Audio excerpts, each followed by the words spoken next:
216, a link to the Past Randomizer podcast. I'm your host, Fear Agent. Today on the show, we've got Cassidymoen. I really enjoyed my time talking with Cassidy today, and I hope you do too. I'm going to go over a couple of things really quick. First of all, Mario Draft. A few of us drafted the Mario game series, and the results are in. We got the same amount of responses as we did for the Zelda draft. This time, though, we've got a clear-cut winner. Allison took it with almost 50% of the vote. I should have gone with my gut and avoided Super Mario Sunshine. I got 0 votes. Rightfully so. I think, Super Mario 3 was a great pick, but missing out on Super Mario Galaxy in retrospect was a really bad pick by me. I got 0 votes, understandably. Allison with Super Mario World, Super Mario Galaxy 2, Bowser's Fury, and Paper Mario. Really, really strong lineup. Jesse and Kazin did come in second and third, with Shireen and Jembro coming in after them. And then again, no votes for the old Fear Agent here. A lot of fun. We had a lot of fun with that. I think we may do one more draft before the end of the season. Not 100% though. League's back. Had the kickoff match on Sunday that Claire Mouse and I called over on the main Speed Gaming channel. The Salt Miners, GGW, and Telethar took on 2 Infinity and Pagog, Relkin and Humbug. And Relkin and Humbug with the, I don't know if I want to call it an upset, but they took the win over the champs from last season. Really fun race. Go check that out. And we're into it. Monday, the league is open. Looking at the schedule for Monday, the 18th, 3 invitational races on the docket. All 3 of them being restreamed. Kicking things off will be Sawhouse Kids versus JKLOL. Then in the open, looks like 7 races over on the open side. So busy day. And that's the way it's going to be for the next 7 weeks. Exciting times. League's always fun. And I'm a big fan of watching all these races, especially the co-op week. Co-op week is a lot of fun. My favorite week. Your mom's favorite rando team will be playing Wednesday at 9:10 p.m. Eastern. That's September 20th. I think our second match will probably be on Sunday. Still waiting for Shireen to get his availability for the week. We'll be going up against Artie Walsh and Jay Meisher. It's going to be a good one, a tough one, really good team. I'm looking forward to it, though. It's going to be a lot of fun. Another cheater in the community. That's really unfortunate. Had to ban another cheater, and it's just stop. Please just stop cheating. Like if you're trying to get away with it because you didn't know what Tark was going to be like and the council dissolved, just stop. If you did it before and you thought you could get away with it, you can't. We'll find you.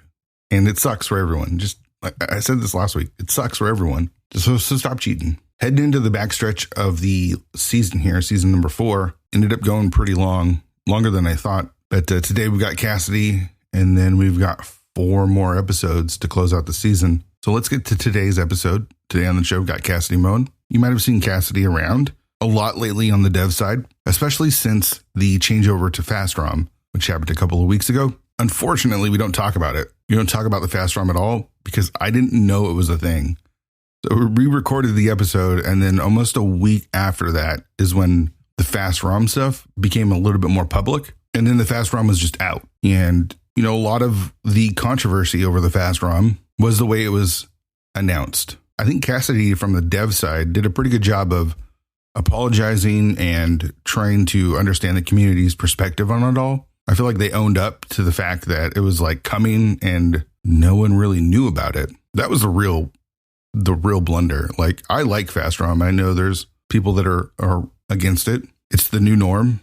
It's just the way it's going to be. The league is running on the old ROMs for the season, but that's it as far as the old ROMs go. Some of the tournaments that are in its final stages are still using the old ROM, but Ladder's using the new ROM now. And I imagine any other tournament that starts going forward will be using the Fast ROM as well. The big blunder for the Fast ROM was just the rollout. The rollout was really bad. And like I said, Cassidy did a really good job of owning up to that. I just wish we could have talked about it.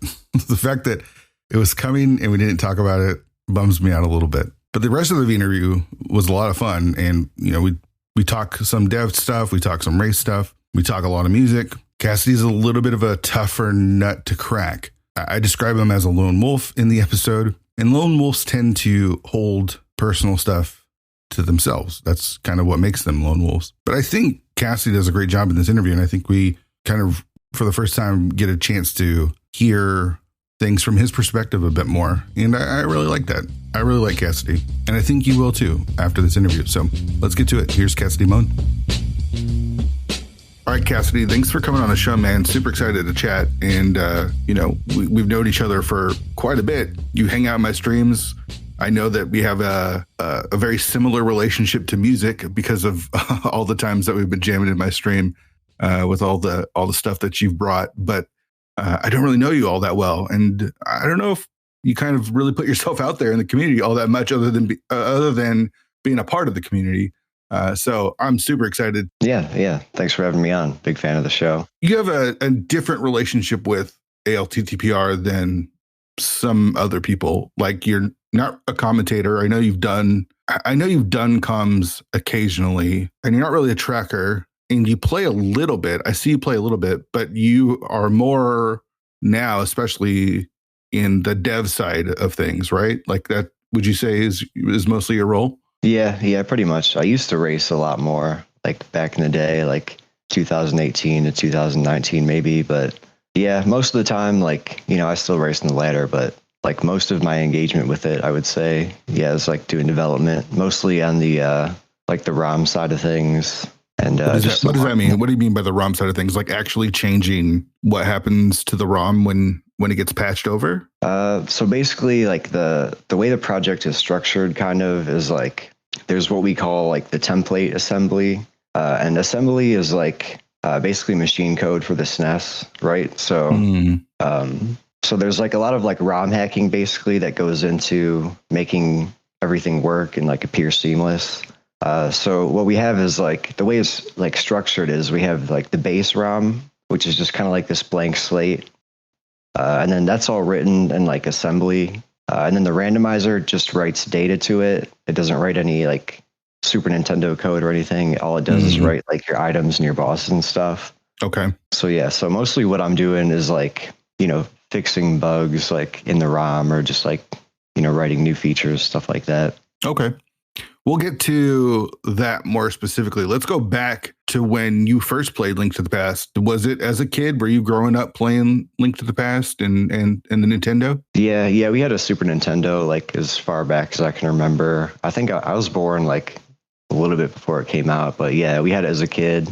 I remember like my family playing it, my older siblings, my dad would play on occasion, and like I'd be, like 3 or 4, and they'd like help me out, or I'd be like, oh, can you help me? Can you like beat this boss, do this dungeon, or like where do I go? That type of thing. It was out before you were born, is what you just said, right? So you were pretty young then when you were first playing it. Yeah, well, no, I was born maybe a few years before the SNES was released. Okay. Yeah. But so that was your first console that you can remember. Yeah. We also had like we had a computer in the house. It was like a Tandy something. I forget the model, but it was like one of those DOS computers. Mm-hmm. And like it had like, like 16 colors on the screen or whatever. And we had a couple games for that. The one I remember most was like the Black Cauldron. It was one of those like Sierra adventure games. Yeah, for sure. Yeah. That's awesome. So you grew up in a family that was already gaming then. It sounds like you were probably the youngest, right? Yep. Okay. So you had older siblings already playing games. How much of the Super Nintendo do you really remember? Or is it more like vague memories? I'd say I have pretty strong memories because... Oh, okay. Yeah, I played it a lot. And then like as I got older, like I got into emulation and stuff and kept playing it basically. Okay. Did it stick with Nintendo, or did you guys move on? Did you have other consoles and other systems you were playing? I think my older brother got like a Nintendo 64. Then he traded that for a PlayStation or something. Somewhere along the line. Then like somewhere around 2001 or so, I think my parents got us a PS2. And that's basically it for consoles for me. Okay. Well, do you remember playing a lot of the PlayStation 2? Was there a game or something that you played a lot of on any of the systems you remember growing up? Not too much, just a little bit of this and that. I'd like rent games or whatever, I'd occasionally buy one. Like I bought Kingdom Hearts when it came out. I think Burnout, one of the Burnout games. I can't remember what it was called. Yeah, I haven't played Burnout in a long time. That was a lot of fun though. Yeah. So what were you doing? Because it doesn't sound like you were gaming a lot. Did you have other interests as you were growing up? Was music one of them? Yeah, I was into music, mostly just as a listener. And then like when I was a teenager, like some rapper I was into had like a remix contest type thing. And I got kind of into that. I didn't submit anything, but it was one of those things where it's like listening to other people's remixes of these songs I liked, and then I'm like, whoa, how do they do that? So I kind of got into that, like into sampling and stuff like that. I never really played an instrument. I kind of like learned like basic piano and just a little bit of music theory and whatnot. But so so when I'd stream in the past, I used to have like a YouTube request thing that is built into one of these bots. I don't even remember, but we'd play Link to the Past Randomizer, and then we'd have the YouTube requests going, and everyone would request like the normal popular stuff. But then you came in, and you'd always come in with like some stuff that either I'd never heard of, or like, again, remixes of stuff that was like really, really cool. So I take it that is where the interest began and I guess continued. Yeah. Like mostly I listened to the radio. I had a friend as a child who was like really into music and would always send me stuff. I got like kind of into like hip hop and stuff like that. Different labels and stuff like Rhyme Sayers. I'm trying to think who's on them, but people might recognize that name. But it wasn't like top 40 stuff, right? It wasn't like the big, or were you into that as well? I guess your interest might have been diverse. Yeah, a little bit. I mean, I'm just kind of like whatever when it comes to that. I just listen to whatever's on, and if it's good, then check it out. So I'm trying to think back. So is this like, when you're talking about that like remix stuff, when is this? Is this early 2000s? Yeah, probably around 2004, maybe. Okay, so the computer has obviously changed music drastically with the way that you can do anything and everything with just a laptop now. But in 2004, early 2000s, it wasn't as readily available. So what were you using to start learning how to remix? I can't remember. The first thing I used was just some random freeware like thing, like a tracker, I think it's called, where like it has like the grid, and then you can like set your tempo, and you can like line up your samples and instruments and whatnot. Sure. I can't remember what it was called. Then I got into like Fruity Loops, I think. Yeah, and, like, that was the one I did too. Yeah. I had a pirated copy of Fruity Loops because there was no way I could afford it, and everything was pirated back then. I don't know about, it still might be, like I haven't used a torrent. I don't even know if that's still a thing or not, but in the days of Napster and torrents and stuff, like, you're getting all your software free. Now I pay for it because I'm a responsible adult, I guess. But man, Fruity Loops, man, I spent so much time learning how to use it, and then just creating like tons of like different tracks and stuff. Oh yeah. I pirated all that stuff too. Like probably like hundreds, thousands of dollars worth of stuff. Right. Like Yep. Totally. Kind of funny to think about now. But yeah, it is really fun. Yeah, like you can, they've got like all the little synths and stuff, and all the little knobs and whatnot, and then like if you have a sample or something, you can kind of like, I haven't used it in a long time, but as I remember, you can kind of like see the little waveform or whatever it looks like and try to like line it up, all that stuff. Yeah. So that's what you were doing then, just kind of getting into trying to remix. Were you making your own music, or was it mostly sampling stuff and remixing stuff? And yeah, mostly sampling. Sometimes I'd play with little like instrument presets and whatnot, but I really liked the idea of just like, kind of just chopping up different stuff, and then like, sort of making like a pastiche, or just trying to like, like you hear something cool, and it's just like a single bar or just like one little hit, and you're like, oh, maybe that, I could take that and just do whatever, Right. It's like you've got 1,000 different puzzles, and you just dumped out all of the pieces together. And it's like, oh, maybe this piece could go with this puzzle over here. You know what I mean? Like it's so fun kind of putting them all together. Like I'm a huge Beastie Boys fan, and, Paul's Boutique was one of the most influential and biggest like albums that had so much sampling. De La Soul is another example of a band that I'm a big fan of, who took sampling and did really unique stuff with it, right? Like you could always do what like Puff Daddy did, which is just take a song and sample it and kind of try to slightly remake it. But I was always fascinated by, like a lot of the stuff on Paul's Boutique, where it's like just tiny little bits and pieces here and there that are like all woven together to make just some crazy cool stuff. Oh yeah. Yeah, I was a big fan of the Beastie Boys too. Yeah, like that's just hugely influential album. Like you probably couldn't even make it today without it costing a fortune, Oh yeah. Yeah. So what else were you listening to that was like influential to you? At the time, like I listened to a lot of RJD2, who's another producer. Okay. Just a couple I can think of, like Madlib, a guy named Blockhead who produced for a rapper named Aesop Rock. Mm-hmm. I'm trying to think. I listened to some like, sort of like 90s, a little bit of 90s and 80s rap.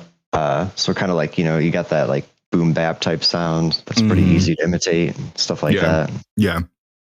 So did you ever want to pursue this? I don't know what you do for work, but did you ever want to pursue this as like as a job, or was it always just a hobby, that something that you did for fun? Yeah, I did. When I was younger, it was one of those things like I kind of fell out of it, but like at the time I was like, really into just like studying it and experimenting with it.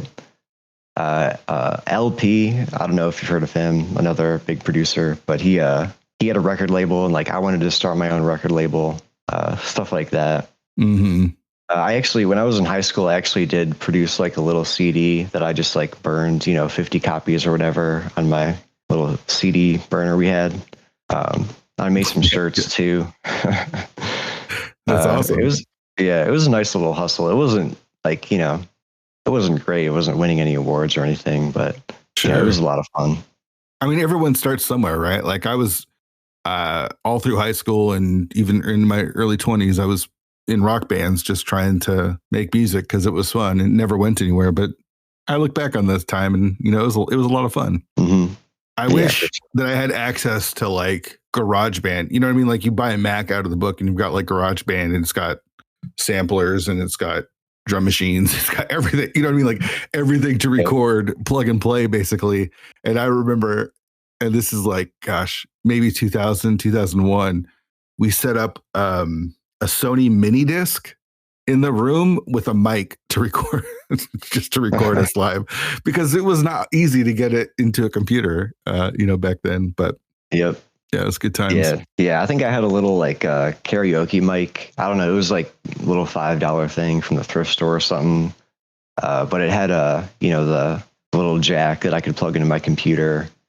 And so sometimes I'd plug it in and like we'd like record a acoustic guitar or whatever, stuff like that. Yeah. It's so funny going back to the like analog stuff in the early digital days. Like we didn't have SoundCloud back then. So sharing your music was also pretty tough. You, like you said, you'd probably just burn it on CDs and try to send them out or whatever. But so it feels like, and you correct me if I'm wrong, but video games were never your main hobby. Is that fair to say? Or was there a point where they became more of a focus for you? They were kind of a hobby, or like they kind of have been like over the years. When I was younger, I think I played a lot more just because like it was something to do, I guess. I mean, I was kind of like, the video game kid in my family sort of, but okay. I remember like my older brother's friends from the neighborhood would come over and like they'd be playing Mortal Kombat or Mario Kart, and I'd always be bothering them to like let me get a turn in, stuff like that. Yeah. My one childhood friend, like he was really into video games, so I'd go over his house, we'd play whatever. He always had like a bunch of consoles and stuff. But I wouldn't say it probably wasn't like my main hobby. It's just something like I've kind of been into. Sure. What about the development side? Because we'll get to that with Link to the Past Randomizer. But when did you get interested in the development side of video games? I don't think I was ever really that interested in video game development in particular. Just one of those things like, it'd be cool to make a game. I actually never really did any programming or knew anything about programming until I started playing the randomizer. Oh, wow. So yeah, like it was kind of a coincidence because like around the time I started playing it, I had this book I think it was called Python Crash Course. And I'm like, oh, I'm going to learn Python, and then like, so yeah, that all kind of came together, like converged at that particular moment. That's interesting. So you weren't coding growing up then, or learning any sort of code as you were coming up. There was no interest in like, I want to make a video game. That just sort of happened later. Yeah. I mean, I like when I was a kid, I think I learned how to do like some HTML and CSS, sure. like little stuff like that. There was like my middle school had this C++ programming thing after school, but then like it went for 2 sessions and then it stopped. So besides that, yeah, I was never really into programming too much. Okay. You played video games as a kid, but it's not your focus. Like a lot of the people that I have on the show, it's like video games were their life. You know what I mean? Like they're playing them all the time. It sounds like you just kind of did it casually here and there to play with and hang out with your friends. That's fair to say? Yeah, kind of. I mean, I'd play by myself too. I'd buy like a game here or there and then just chill like in the evening or whatever. But for the most part, yeah, probably. It doesn't even sound like you were like a big like Nintendo fanboy or anything. Yeah. I was never really into any like particular console or franchise or anything. I just kind of like, if it was fun, I played it, that type of thing. Mm-hmm. And you said you never went past the PlayStation 2 as far as consoles go? Yeah. I mean, I played like other ones, obviously, just at a friend's house or whatever, stuff like that. But you never picked one up, right? You don't have a Switch. You never went with like an Xbox 360 or got into any of that stuff? Yeah. I mean, I've thought about it, but it's one of those things where it's like, I don't know.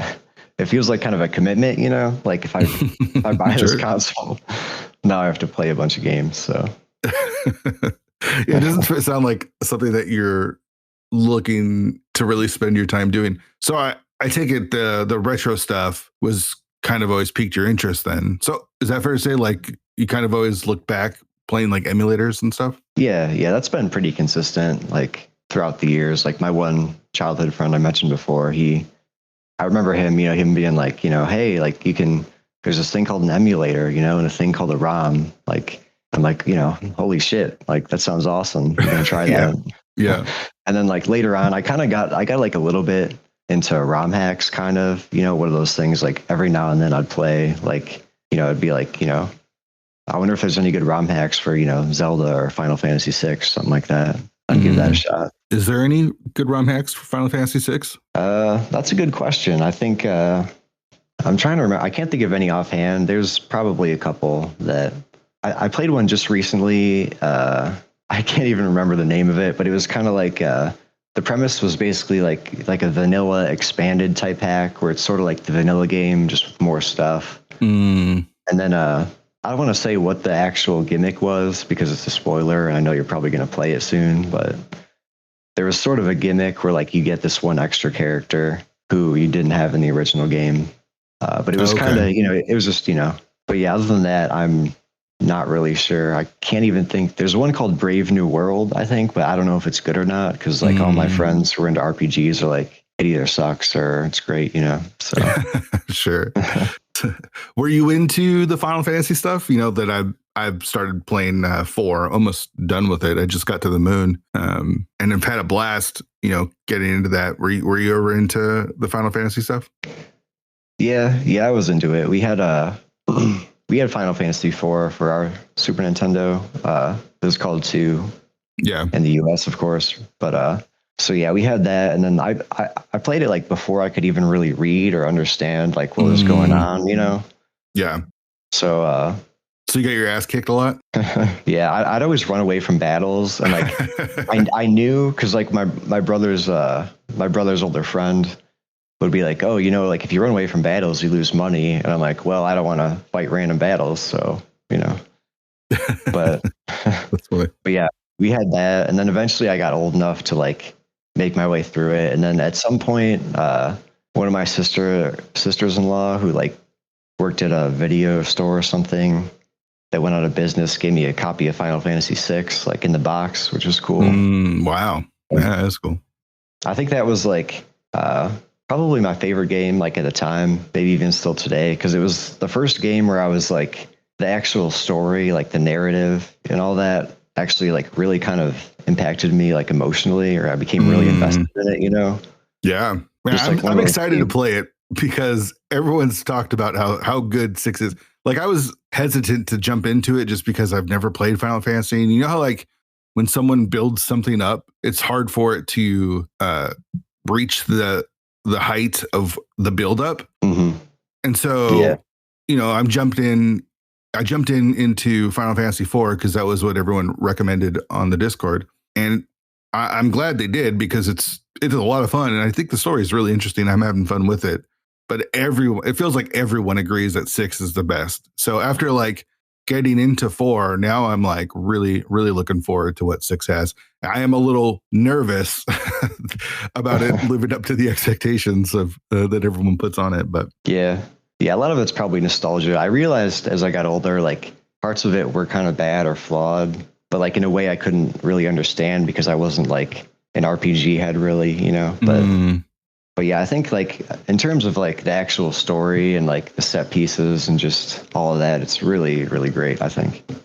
Yeah, I'm excited to check it out. So when did you find Twitch and speedrunning? Was it through YouTube? Was it through something else?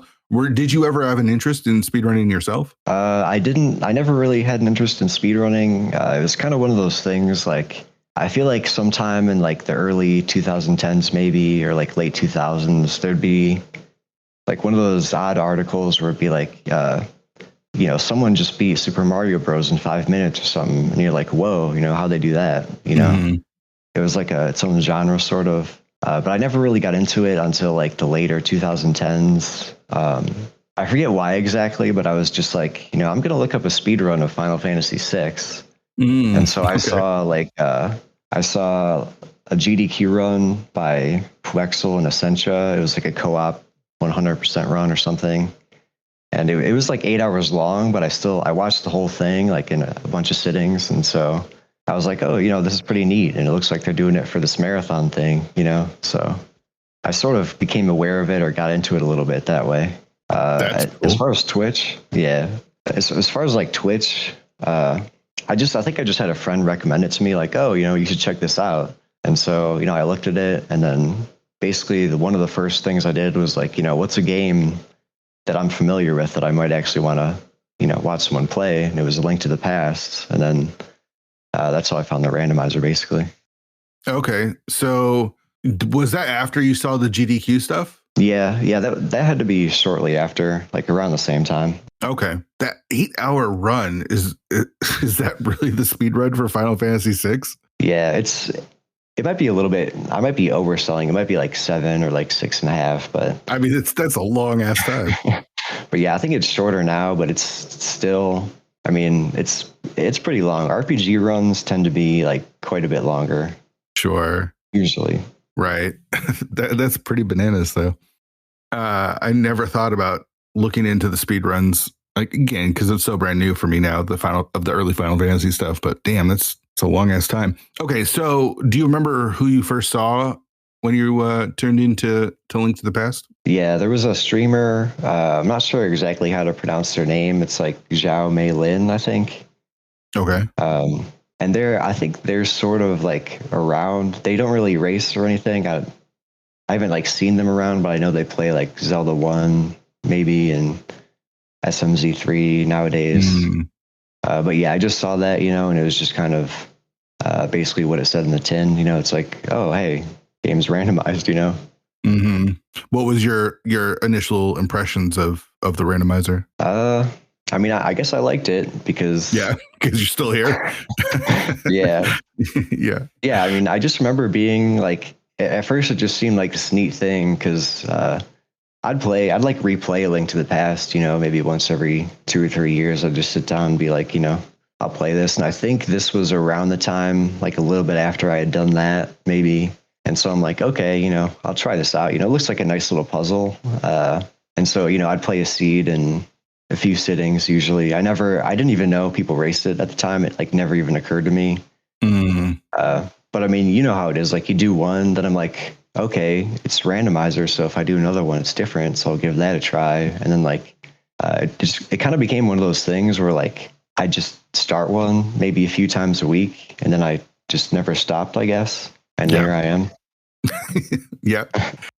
So So you trying it out. What about the racing scene? When do you start getting into racing it for yourself, or even watching races? I think I might have discovered racing. Like, I think I saw that streamer doing like a casual race in voice chat, and that was the first time like I ever saw racing in general. But then like just looking through the Twitch category one day, I think I found a speed gaming race, and that probably led me to the 2017 fall tournament, which I started watching like religiously.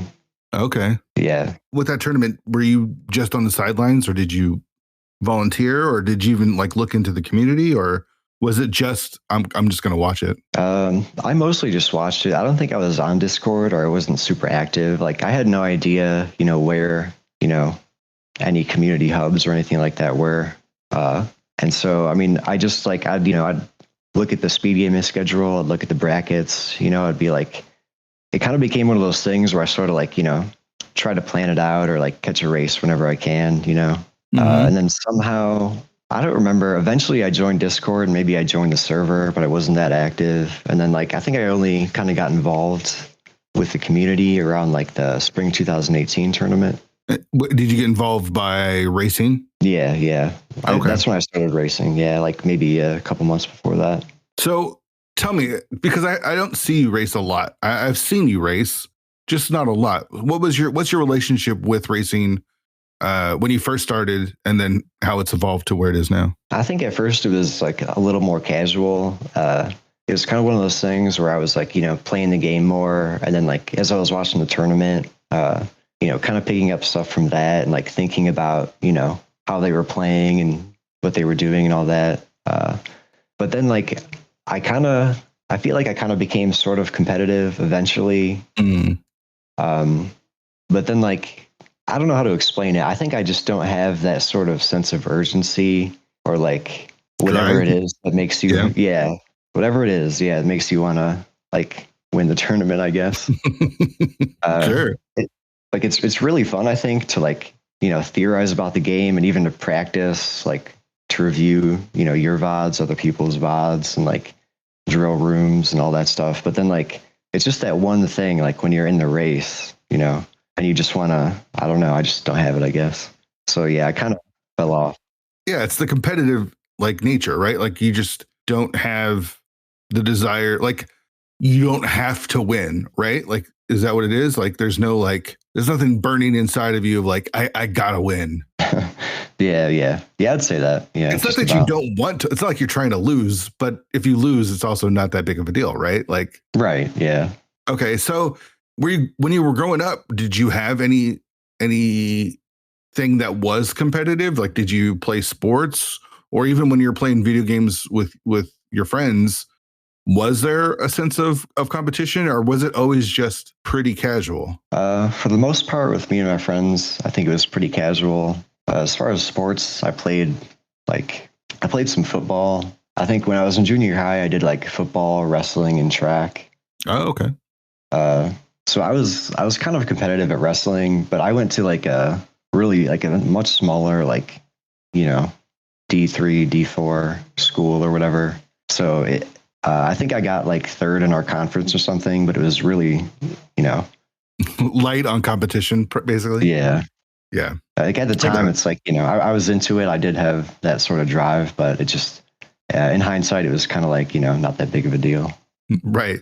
It wasn't like you were competing at the top tier of the level that you were competing at. So it didn't matter as much, I guess. I don't know. Is that fair to say? Like, yeah, like now, like looking back, I don't really care. But at the time, I was, really into it, or I would take a loss kind of hard. Like I was a little competitive, but it wasn't. I don't know. Still wasn't a huge deal for me, I guess. Sure. Yeah, it's just it is kind of what our nature is, right? Like some of us have that competitive drive that pushes us. Some have it to a fault. And then some people don't have it at all. And it's just kind of what makes us who we are, I guess. Yeah. So you start racing. How do you do in some of the tournaments? I think the first one, the spring 2018, I did not make it to brackets. I think my record was 3-4, I want to say. That's the big 512, right? Right. Yeah. Okay. So yeah, I think the farthest I've ever made it in like a main tournament is groups. But I never really, I'm trying to remember. Like I've gotten a couple wins in like a group stage and that's it basically. Okay. So you've qualified, you just haven't made it past the group stage is what you're saying. Right. Yeah. Okay. Were you okay with that? Were you like satisfied with your placement in the tournaments? Overall, it's disappointing, like we were just talking about, but it's just one of those things. You weren't losing sleep, basically. Right. Okay. So as time progresses in the LTTPR community, do you find like a group of people to, I don't know, befriend, or because it feels like to me you're kind of like a lone wolf. Like you kind of like to pop in here or there, but you're not like in one of the groups. Is that fair to say? Like, it feels like you're kind of all over the place, but you're not really like, I don't think you're in 40 bonks and you're not like with PogChamp, and you know what I mean? Like there's all these different, like, I guess cliques within the community, but it feels like you're kind of a loner. And not in the that sounds so bad, but I'm not meaning it in a bad way. Just a lone wolf. Is that fair to say? Yeah, I know what you mean. Like I'm kind of here and there. I like to come and go, talk a little shit, that type of thing, and then that's exactly what it is. You come in, you talk a little shit, and then you pop out, and then you pop in here and there. Yeah. I think that's kind of your relationship, and that's. I take it that's what you enjoy. Like you're not here to like be friends with everyone. Is that? I'm making you sound like an asshole. That's not what I'm trying to do. Oh no, you're right. Like, I mean, I think I hang out with people. Like I'm in the 40 bonk server, and I think there's a couple. I'm like in some random servers, and I'll like hang out and chat and maybe play some Among Us or some Jackbox or whatever. Like. Mm-hmm.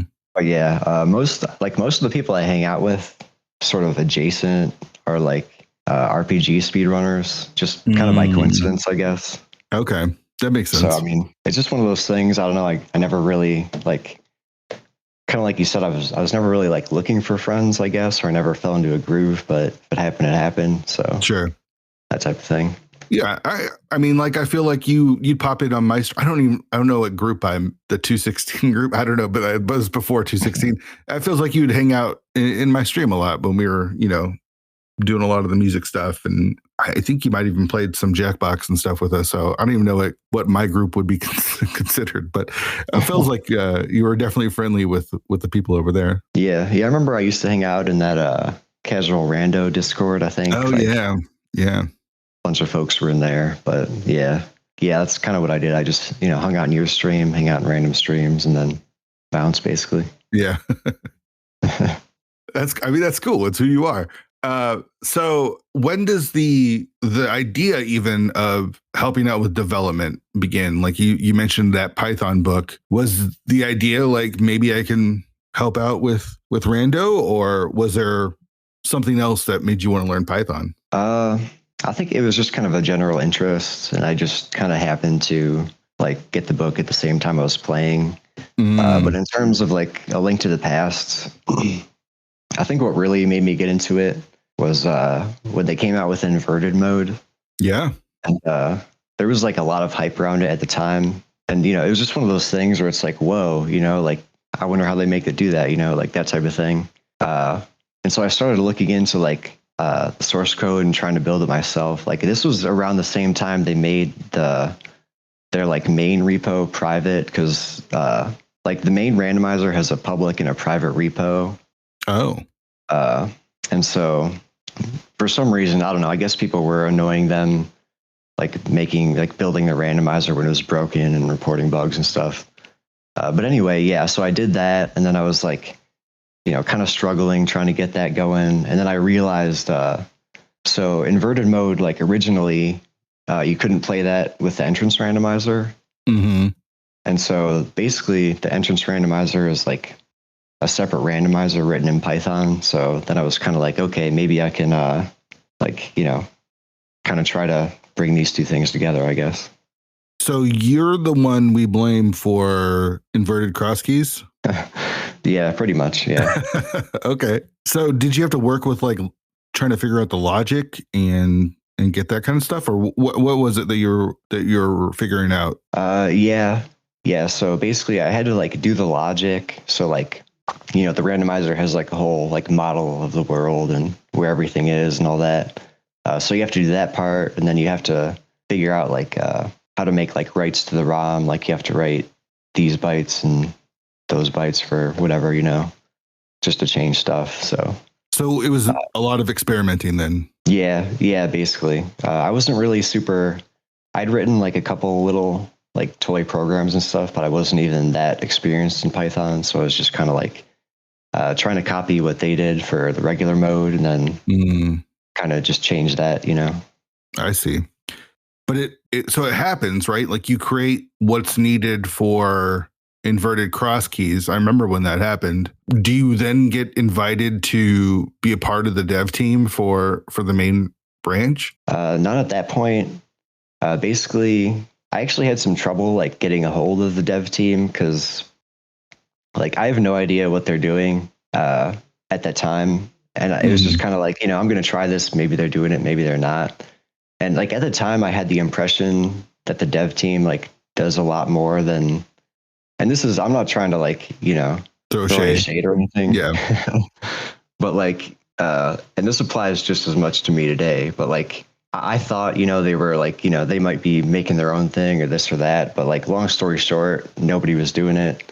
I had it. And then like one day, I think I was watching a VTorp stream or something, and he made some offhand comment about, maybe we'll have inverted for entrance. And I'm like, hey, I have inverted for entrance. And, and he was like, okay, talk to this other guy. But I wasn't invited on just yet. There's sort of like, there's a handful of like contributors who are like, kind of do this or that, but aren't necessarily like in the dev channel. Right. And so that was kind of where I was at. Okay. So when you finished the inverted cross keys, did you feel like you had a pretty good grasp on what you were doing? Like you felt like, how long did it take for you to put it all together? I'd say probably a few months. I can't say like exactly how many hours I put in, but like it took a long time because it was like, you have to like shuffle all the entrances, and then like if one entrance is wrong, you get this error, and then you got to like, figure all that out. But I'd say like from start to finish, maybe like 3 or 4 months, maybe. Okay. Were you feeling more comfortable then as someone working in the coding and the development of the game? Yeah, a little bit. I was still pretty inexperienced. Like it was pretty bad initially, just like in terms of bugs or like little weird things. But so yeah, even after I like, got it merged in, I still had to like, fix a bunch of stuff, or someone else had to fix it, that type of thing. So at the time, kind of, but not necessarily. Sure. Now, correct me if I'm wrong. I want to say that you came to me with an idea of an actual like ROM hack of ALTTPR. Is that right? Or am I misremembering something? Yeah, were you thinking about doing a ROM hack? Yeah. I made like a little like ROM hack based on the randomizer base ROM, basically. And then I think I sent you like a advanced copy sort of for feedback. Right. Yeah. I don't know if you remember playing it. I have real vague memories of it. I think the only thing I remember was you told me like the flute was in the Turtle Rock, like one of those chests behind the torch. So you hovered to it, something like that, maybe. Okay. But yeah. I kind of took like a lot of my knowledge from working on the entrance randomizer and kind of, just sort of applied it to that. Tried to make like some custom stuff too. What happened with it? Did it just not go anywhere? Did you not finish it? I finished it, and a few people played it. They said it was okay. Like that was basically it. It wasn't anything super great. It had a gimmick, actually. I think the gimmick was like you could use the mirror all the time, basically, just to go either way. Okay. Oh, okay. Do you have any desire to make a full like Link to the Past Randomizer ROM hack? Maybe. I think it kind of depends on like. I don't know. You need a really good premise, I think, to make like you need something that like sets it apart. Kind of like, I think like Key Sanity started out as a little like Play-Doh ROM hack type thing. You really need a good hook, I guess is what I'm saying. Okay. So I'd have to think of something like that. Okay. So what then gets you onto the dev team? Time? Is it just time? Partially, I think like I had a decent track record. I had a sort of relationship with Synac. Like we were pretty friendly. We were on good terms. I think the thing that got me onto it though was like when I started getting into SNES programming. I wrote this little feature. I wrote the reduced flashing feature actually. That's on the website. Yeah, that's awesome. And yeah, so yeah, that was just I was learning it, and it was like not quite trivial, you know, because it has to be like, and I don't know if it technically is, but it technically has to be like the equal amount of cycles, whether you have the reduced flashing on or flashing. I'm pretty sure like I profiled it and tested it and all that. But anyway, like I think that doing that and then like getting that type of thing like on the front page, plus kind of being sort of consistent and like fixing my own bugs and stuff like that. Eventually, Synac just messaged me and he's like, "Hey, you know, do you want the dev role?" And I'm like, "Okay, you know, why not?" You threw a big party. So, what is your role now as a dev? Like, what do you see as your responsibility? What are things that you're working on? Is version 32 ever coming? I was hoping you were going to ask that, but so yeah, it's hard to say. Like, we don't necessarily have super well-defined roles. I'd say, like, sort of, you know, VTorp and Synac and Cat kind of run things. So I'll fix stuff with the entrance randomizer and the main item randomizer. But mostly I spend a lot of time working on the ROM. It's kind of hard to explain. Like a lot of stuff I do is sort of housekeeping or just like improving the source code. A lot of boring details there. I fix like little things like, you know, the little key sanity tracker on the bottom of the menu. Like if you press select, it shows I fixed that. Like forget what was wrong with it. Oh, it didn't like, so if you open the menu and you press select, it doesn't show that, it just closes. If you don't have any items, you know, just like a bunch of little things like that like, you know, nobody cares about. I recently wrote a thing that's like, that lets you like shuffle the crystals from the dungeon prize locations and put them in chests and vice versa with the items. Okay. So did you help just like with the Ganon, the new like Ganon hunt stuff? Were you a part of that? I think Synac did most of that. I think like most of that capability was already in the ROM, so Synac just had to like write the PHP code and whatnot. Mm-hmm. I see. So, what would you like to see happen with the ROM going forward, or with ALTTPR going forward from a dev perspective? Like, I know that there's the door branch, right? And then there's the entrance branch, which is separate. Do you want to see that stuff unified, or what do you want to do as a dev? Like, what do you see, or what are some of the things you'd like to see in the future? Yeah, I think like for me, I'd like to see things kind of unified.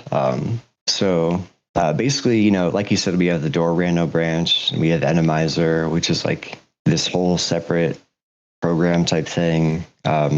I think what I would like to see, I don't want to get too deep into the weeds with it, but I think what we could do is like unify all of that, and we need to make the generation faster and like more capable.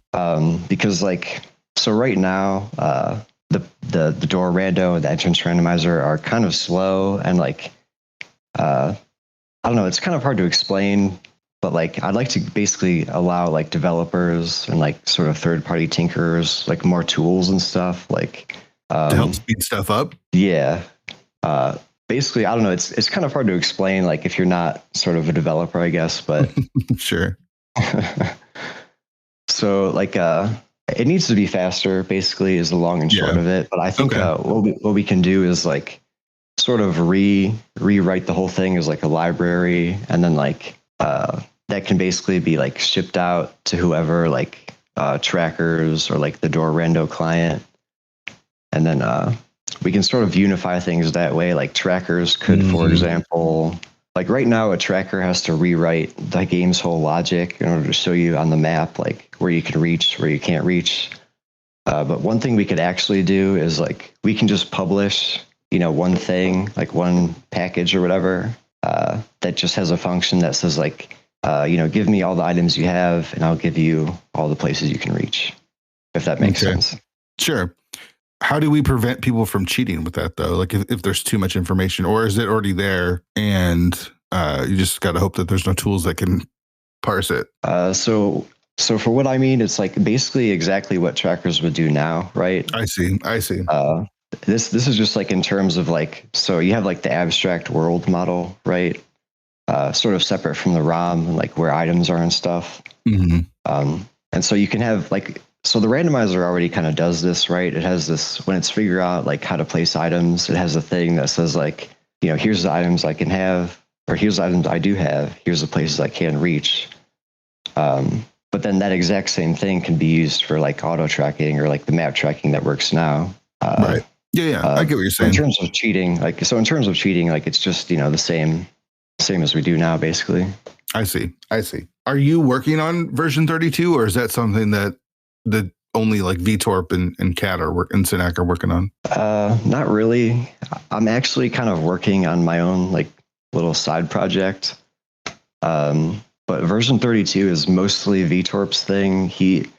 I think the reason it's taking so long is because like it involves describing the whole game in plain text, basically. So it's a format called YAML, which you'll be familiar with, like if you've ever looked at a Sahabat preset or whatever. Mm-hmm. So basically, like the idea is you have this plain text sort of description that anyone can edit. And then instead of like having all this stuff hard coded, like, in PHP or Python, like it's a lot harder to read and harder for like any random person to edit. Like, you just have it in this plain text format, and then your code, just takes that text and does whatever with it. Okay. So it's going to be very different, basically, is what you're saying. It's in a way, like if you want to like tinker with it and you want to like, play with is already there. Yeah. But in terms of like what the player experiences, it should be about the same. Sure. It will let us do some other stuff. Like, I think they're working on like some new Randomizer stuff that'll be a little more convenient, and let us do more stuff like, place more enemies here or there. It'll also let us do stuff like, just for an example, I don't think there's any plans for this, but you could have like a different starting location for Link, because like, the way the item randomizer is programmed right now, like all the logic just assumes you start, at these 3 places, stuff like that. Yeah. What's your project? Do you want to share that at all, or is that something you're keeping close to the vest for now? I've talked about it a little bit. I'm a little hesitant just because like it's kind of like V32 like 2, because sure I can just talk about it and then never show it, and then sure. But yeah, I've basically just been trying to rewrite the whole thing, like kind of like I mentioned before, rewrite the whole randomizer like as a library, and hopefully write it like pretty fast. Try to give try to make the logic and all that like more data driven and stuff. One thing I want to do is like I'd like to make the logic sort of what's called like a domain specific language, which means that it's not exactly like a programming language, but it's like something like it kind of is a programming language, but just like a small one that's like simple and easy to understand. So like, for example, you have some logic for like, say, a hammer peg, and then you have this edge, right, in a graph. And so the requirement just says like, has hammer or something. But then what you can do is like, if you have it written as this language that's sort of like compiled to like actual code that runs the logic engine, you can actually like swap those out, right? So like you could have the logic be basically completely modular, right? And nobody would have to write any actual like, code or anything. Wow. All right. So this is coming out next month? I'd give it, a couple years. Maybe. Yeah. All right. So you do the dev thing. You race here and there on the ladder. What do you feel your relationship is with Rando overall? Are you happy with where it is? Do you like your role as like a dev, as someone who races occasionally? Like you're not Are you still entering tournaments? Not really. I think I did like one qualifier for the last main tournament. Okay. So I'm not really too keen on that too much anymore. I'd say I'm pretty satisfied. You know, I'd like to be the thing with like the dev work is like there's always more shit to do, and there's just you know so much shit to do. But yeah. And you always wish it was done a little faster, a little earlier, that type of thing. Sure.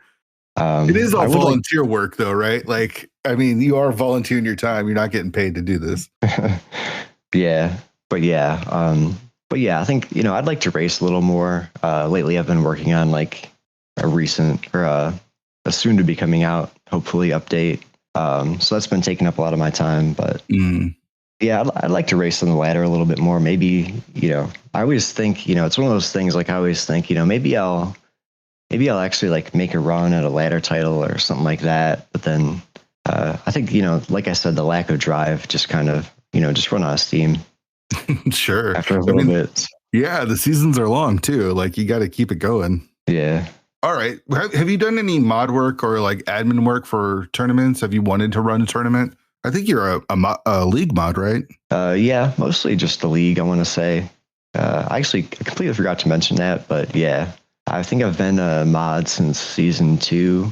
I realized like a little while back, I think I've technically been like on the league team longer than you have, which is funny. That is funny. Yeah. So you've been a mod since season 2, right? So, and you've been there since. So yeah, I mean, I was gone all of season 5 and now we're starting season 6. So yeah. But how did that even happen? How did you become mod for a league? I must have done it, right? Oh yeah.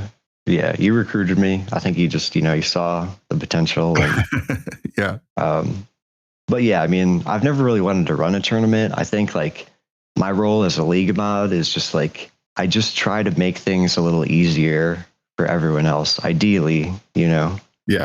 I don't want too much responsibility. I just want to like kind of help things sort of move along, I guess. Sure. Yeah, I get that. And that's, I think, why you've been a good league mod for as long as you have, right? Because we got rid of some people like after season 2 and 3, not because I didn't like them, but because they didn't do anything and we needed people that actually did stuff. So, and have you played in the league? No, I never really. I've thought about it, but I just never. It was one of those things. I just never joined a team. So that's what I thought. All right. Maybe season 6. You're gonna get some guys together for season 6. Probably not. It's getting a little late for that, but we'll see. All right. Tilt question, which is going to be, I mean, based off the conversation that we just had for the last hour, it's going to be a little interesting because it doesn't feel like how do you get tilted if losing doesn't bother you? But so the question is this: how do you handle tilt, whether it's in the middle of a seed or at the end of a race? So yeah, in the middle of a seed for me, it's one of those things where like I just try to like take stock of my options and like say, you have a bad death to Malthila or something.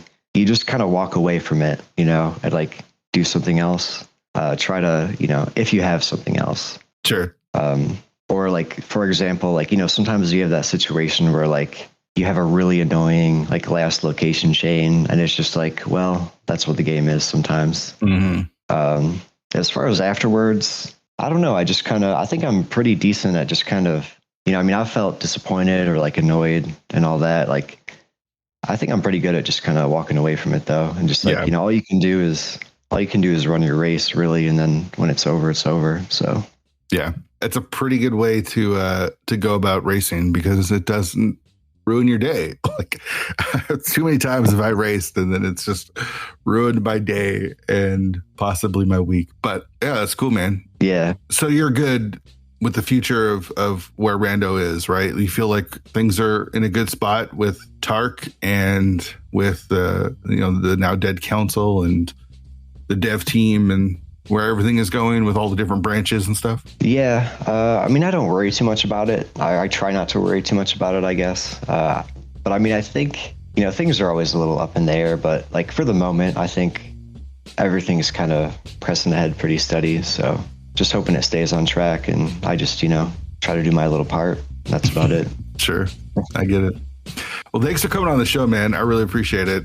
And, send me some more tracks of stuff that I haven't heard, because I always appreciate that. Like when we did the 216 summer playlist, I was really hoping that you threw out your songs, because the songs that you gave are so good, man. I never heard any of those. So we'll have to keep doing that. But yeah, thanks for coming on the show, man. I really appreciate it. Yeah, thanks for having me. It was a good time. Again, thanks to Cassidy for coming on. Really appreciated it. If you're looking for good music recommendations, Cassidy's definitely one to go to. He won't give you necessarily the top 40 hits, which is what I'm looking for. I'm looking for stuff that's outside of the top 40 that everyone else knows, and he'll get you some really cool stuff that you've never heard before, especially if you're into hip hop. So again, thanks to Cassidy for coming on the show. Really appreciated it. Next week, we've got Armalex. Armalex is pretty new to the community, but has made himself known pretty quickly. He's playing in the open with the Crystal Roller crew from last season, who went 8-1 in season 5. So expect big stuff from them in season 6. I did have a little bit of a tough time not fanboying a little too much about his Magic stuff, because he is a Magic the Gathering Pro Tour champion. So I geek out a little bit, but such a great guy to talk to, and I had a blast. So come back next week for Armalex. And like I mentioned, our final 4 episodes of season 4. Murderer's Row coming up with Armalex, Will WC, great one, James FNX, and Allison will be our final guest, who's been on the show 3 times, but yet to be on the show proper. It's coming. He's going to close our season out. So thanks for listening. 216pod.com has links to the Discord. Join that. A lot of fun conversations are going on. That's where you can get links to vote for the drafts that we have in the future. Talking lots of sports with football kicking off, chatting about the episode. Place to be for sure. Subscribe wherever you get your podcast. We're available everywhere. If you could leave a review on Apple Podcasts or Spotify, helps the show out, helps me out. Yeah, that's going to do it. Thanks again for listening. Really, really appreciate it. Go watch some league. Come back next week. Thanks for listening.